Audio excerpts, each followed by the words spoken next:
Hey, this is Pep from ConversionXL doing reviews. Today, 5-second test. And it's not exactly 5 seconds, but when people come to your website for the very first time, they've never been to your site, they don't know anything about you, they came through a link or ad or SEO, whatever. They don't know what you're about, so the first thing that they're trying to understand is, what is this site about? And you need to provide instant answers to, where am I? What can I do here? Why should I do it? Your unique value proposition, so to speak.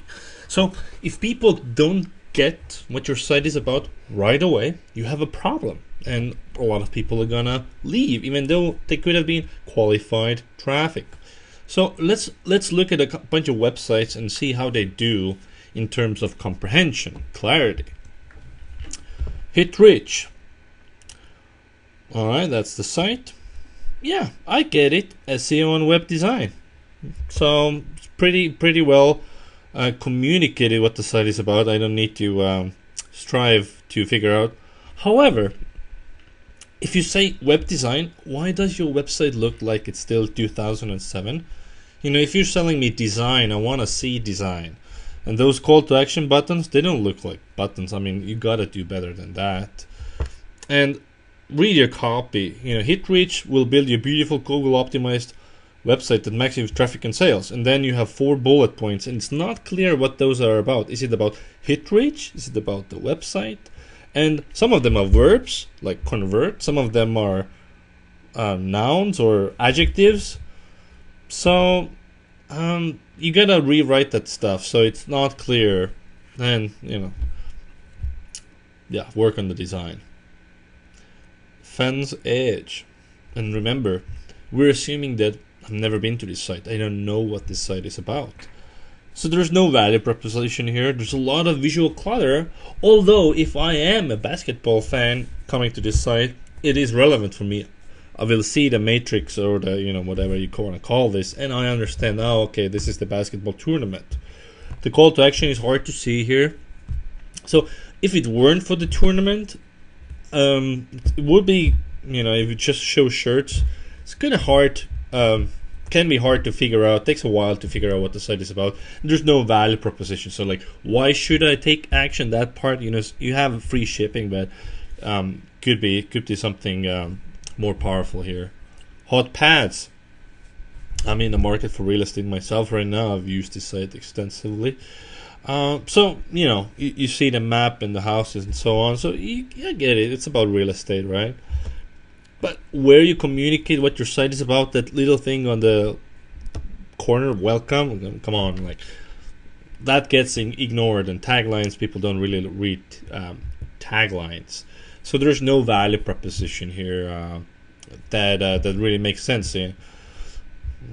People use Craigslist, people use Zillow. You know, there's a million local real estate agents. Why use this site? So that needs to be communicated. And also, once I'm on this space, why should I take action, and what should I do here next? Like, you give me too many options. There's no real visual hierarchy here. So many small things to improve. Propriety. Okay. So this I think is a big fail, because I thought the splash pages where you have to make a choice, this is a thing of the past. Well, turns out no. Well, Mr. Propriety, I'm sorry, but this page sucks. People should never see this page. You should just take me to your main page, and based on my IP, of course, I'm not in any of these countries that you list here. So show me your global site and have me change the country if I need to. So this page has nothing about the website or why should I take any action. All right, there's somebody screaming. So this is kind of a fail here. There's no information what this site is about. When it comes to live music line there, it's very hard to read. You know, I did scroll down, which most people will not really do. It's hard to figure out what this site is about. If you're a wedding singer, just say, and probably tied to a geographical location, I would imagine, say, you know, you can have an emotional headline, but have a specific paragraph that says what you're about, what this site is about, what can I do here, why should I do it. Convertible. Find out exactly how each customer found you. Our simple lead tracking software, blah blah blah. All right. My main question is, like, I get it. It's some sort of a software for lead tracking. Is it like a contact form kind of a thing that I can put on my website, or is it like a lead scoring thing? You need to really like read and learn to figure this stuff out, what it really is. And this, find out how each customer found you seems to be a weak benefit in my mind. Like, I'm probably not the target market here, but is that really the main problem that people have? I don't know. It seems weak to me. So I don't get the why should I do it part. And the bullet points have too much text. The dominant behavior online is scanning. So this amount of content here is not very scanner friendly. You make me read too much. So I think you can tremendously simplify how you explain what your software is for whom and which problem you solve. Hi, we're Buku. I don't like happy talk at all. Happy talk, this hi, we're, welcome to, it's useless. And you say giant online yard sale? It's not exactly clear what that is. Is it like Craigslist? Maybe, I don't know. Like, I use Craigslist right now. Why should I use this one? So you need to do better. It's all right if you have a brand and you want to have your brand talk and free, local, family friendly. But what is it? What is it? Why should I do it? Sell, buy stuff from a local market, something. Give me a value proposition here.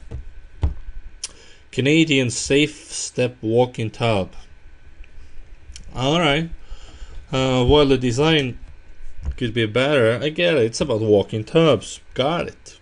The problem here is that you're selling the category. You're selling the idea that you should get a walk-in tub, and you're not selling to get a walk-in tub from you. That is a problem. A lot of websites make this mistake. It's not a good idea. And this safety never felt so good. I think it's a terrible headline. And the line below there, walk-in tub means blah blah blah. It's very unreadable because of the text color and the background image and how it all falls together. So you need to improve that. Either put a overlay behind it or something. And you say nothing, no unique positioning here.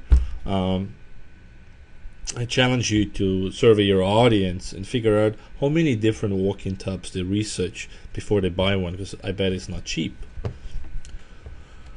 Alright, proofreadingmonkey.com. Okay. The problem here is that you don't say anywhere what your site is about. We're a proofreading service that blah blah blah. That's missing. You just say 92% of people will instantly stop reading your article when they see a spelling or grammar mistake, which I don't believe. According to whom? I mean, having run a blog with typos in blog posts for years, I know that is not true. So it instantly discredits the service. And you immediately want me to take action, start here, upload my doc. I'm not ready for that. You're jumping the gun. Read what I've written about fog behavior model. And what's with that empty white space over there? You need to check your website in HD resolutions. All right, this was it for this week. If you want to get your site reviewed, follow me on Twitter. Every Monday, I tweet out review requests. All right, cheers.